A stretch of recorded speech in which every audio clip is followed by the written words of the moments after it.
Salam alaikum.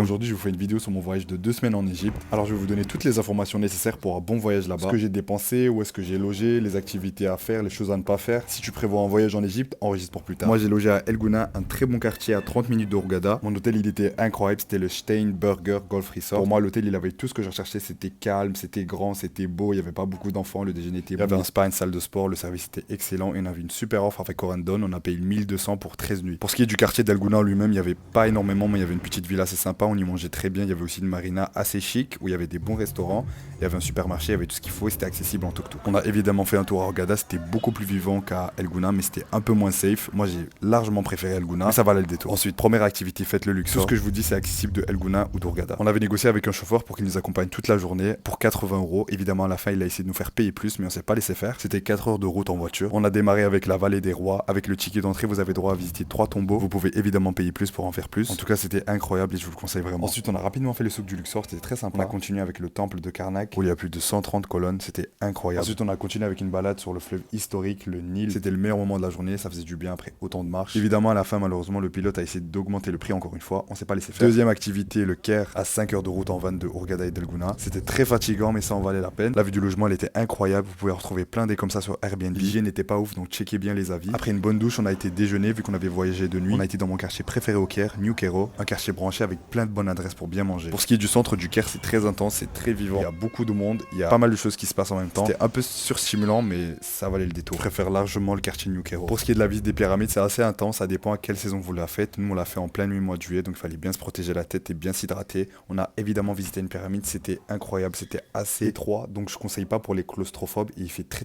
humide. Ensuite, on a évidemment fait le nouveau grand musée du Caire, il était incroyable. Je vous conseille de le faire avec un guide, malheureusement, on n'a pas eu l'occasion. En globalité, moi j'ai kiffé l'Égypte, c'est un pays à faire au moins une fois dans sa vie. Il y a des quartiers à fréquenter plus que d'autres. Pour ce qui est de la nourriture, si vous mangez dans les quartiers comme El Gouna ou au Caire ou New Cairo, vous aurez aucun souci. Regardez toujours les commentaires d'un restaurant sur TripAdvisor. Aussi pour Uber, ils ont leur propre système à eux. Ils vont même pas regarder les prix qui sont affichés sur Uber, ils vont vous proposer un prix à eux. Il faut toujours négocier au prix qui est affiché sur Uber. Et voilà, j'espère avoir bien tout résumé. Si vous avez des questions, n'hésitez pas en commentaire.